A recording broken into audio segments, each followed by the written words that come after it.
السلام عليكم احبائي حبيباتي من كوزين ام سجود. عدنا مره اخرى بفيديو اخر ووصفه اخرى. كما تشوفوا راح نديروا معكم اليوم الصابلي. هذه الصابلي بعجينه صراحه تجي خفيفه وبنينه وتصلح من اول مره ديروها. باش نديروا هذه الوصفه انا حطيت جميع المقادير مع بعضها. درت 250 غرام مارغرين، 3 حبات بيض كاملين، كاس سكر غلاس، سعة الكاس 150 مليلتر، وزدت ضفت له نص كاس تاع زيت. بما اني راح نخدم بالباتور حطيت كل شيء مع بعض، وهكا راح نربح الوقت وما بقاش بما نتعطش. وزدت لهم مغرف وزوج مغارف صغار تاع لافاني. تقدروا تعاودوا لافاني باي ذوق حبيتوها، بشور الليمون كما حبيتو. وهنايا ضفت لها زوج مغارف كبار تاع مايزينا. بالنسبه للمايزينا حاجه اختياريه، تحبوا تحطوها تحبوا ما تحطوهاش ولكن اذا حطيتوها راح اكيد الصابلي تاعكم راح يزيد يجي خفيف وطري. ونروح ندرب هذه المقادير كامل مع بعضها على سرعه قصوى حتى تولي لي كريمه ولونها يتحول الى لون ابيض كما لاحظتوا. في هذا الاثناء كي نوصل لهذه المرحله نحبس الباتور نتاعي ونروحوا بالعقل نضيفوا الفارينه. صدقوني هذه الوصفه خفيفه وتجي كيما تاع المحلات، يعني هذاك الصابلي اللي ندير في المقاهي هذا هو المذاق نتاعو. انا دوك هنا جبت الفارينه تاعي. بالنسبه لكميه الفارينه، الكميه تاعي هذه لهنايا هزت لي حوالي 600 غرام فارينه. قادر تهز لكم اكثر قادر اقل، ترجع الى نوعيه الفارينه اذا تشرب وما تشربش، وكذلك الى حجم حبات تاع البيض اذا كانوا كبار او صغار. حطيت كميه من الفارينه وحطيت مغرف تاع خميره الحلوى، مغرف صغيره من خميره الحلوى، ونبدا نجمع بصباعي. كما تعرفوا كامل انه عجينه الصابلي ما تحتاج انه نعجنوها، فقط نجمعوها. اذا عجبتكم الطريقه تاعي في تحضير هذا النوع من الكاطو اللي هي عباره عن تحليه او كاطو من التقاليد تاعنا، نتمنى ديروا لي لايك للفيديو، تبارطاجيو مع الاصدقاء بيعم الفائده، ودخل اول مره شاف قناتي فضلا وليس امرا يفعل الجرس باش يوصلكم كل جديد. شوفوا بعد هنا جمعت العجينه تاعي، شوفوا كيفاش جات طريه. دوكا هذا هو القوام اللي لازم تحصلوا عليه. هنايا دوك واش ندير، راح نحط نغطيها ونحطها في الثلاجه باش تزيد تشد روحها حوالي 10 دقائق مونبا، الوقت اللي نجمع فيه الكوزينه تاعي، ومن بعد نجبدوها ونروحوا نخدموا مع بعض هذا اللي صابلي. بالنسبه لي اني نحطها في الثلاجه تريح، هي حتساعدني باش كي نتعامل مع العجينه تاعي ما نتعذبش. هنايا بعد ما مروا 10 دقائق جبت كيس بلاستيكي. علاه ما حبيتش نستعمل الفارينه باش القوام تاع العجينه تاعي يبقى كيما راه، لانه كي نحط الفارينه بما انه فيه نشا راح تنشف لي وبالتالي الصابلي تاعي يجيني يابس.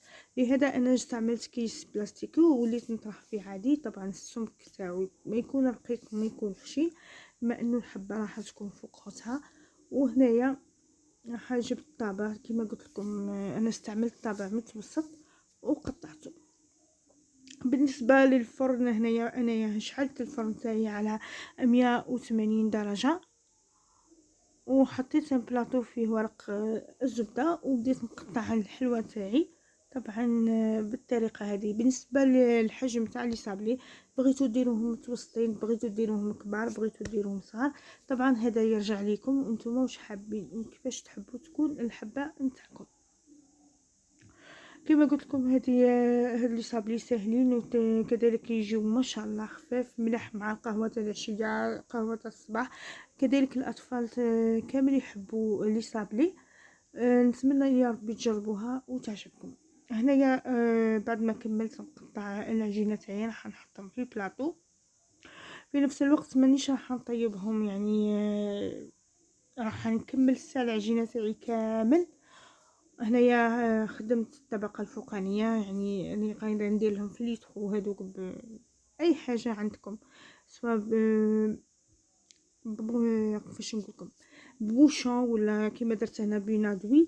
هنايا بعد ما حطيت وقطعت هنايا بعد ما طيبت لي صابلي تاعي كما قلت لكم على 180 درجه. انا نبغي الصابلي تاعي يكونوا محمرين، حمرتهم. اللي ما يحبهمش محمرين يحب يخليهم شويه بويض كما بغيتو.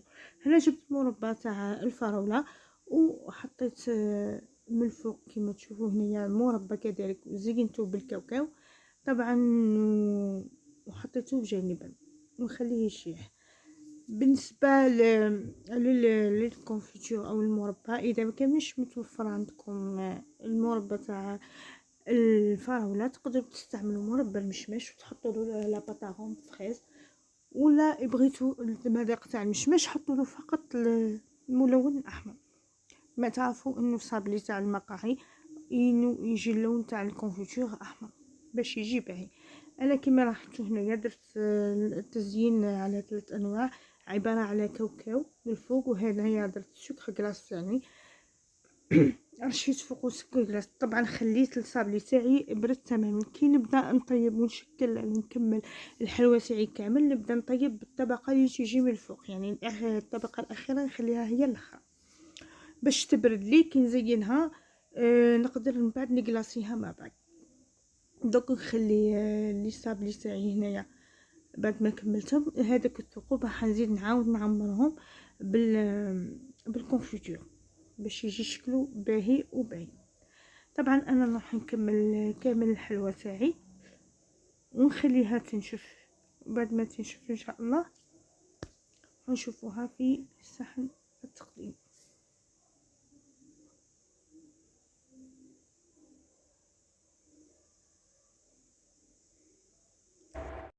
هاي ليكم لي صابلي تاعي بعد ما كملتهم.